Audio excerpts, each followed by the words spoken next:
अगर आपका कभी सरगोदा जाने का इत्तेफाक हो तो झाल चकिया की दाल को ट्राई करना मत भूलें।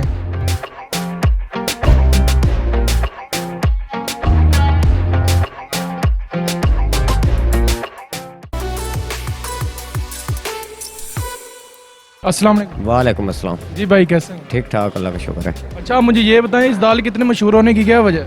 ये झाल चकिया की मशहूर दाल है, चना और मूंगी मिक्स।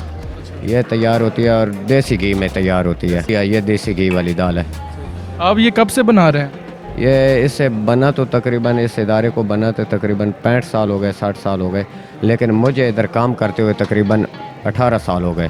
18 साल से यहाँ काम कर रहा हूँ। शुरुआत हमारे बड़े शाह जी ने की थी, पीर अहमद शाह जी। और इसके अलावा इसमें क्या खास बात है? लोग इतनी दूर दूर से जो इसको खाने आते हैं, इसकी क्या वजह? इसकी वजह यह है कि ये बहुत टेस्टी है। देसी घी की वजह से ज़्यादा टेस्टी होती है, उसकी वजह से ये ज़्यादा मशहूर है।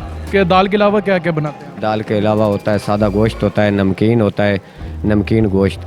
उसके बाद देसी मुर्गा होता है, चिकन कढ़ाई होती है, बीफ कबाब, चिकन कबाब, मिक्स सब्ज़ी होती है हमारे पास। ये पीर सयाल और लजपाल की दुआ की वजह से ये इतना टेस्ट होता है। बहुत लोगों ने इसकी नकल की है लेकिन कामयाब नहीं हुए। ये सिर्फ उस दुआ की वजह से कामयाब है और इसका टेस्ट है। सरगोदे के अलावा हमारी 3 ब्रांचें हैं, सियाल मोड़, हेड ऑफिस, झाल चकियाँ और सिटी स्टाफ ब्रांच। नई ब्रांच जो बनी है वो खुशाब है।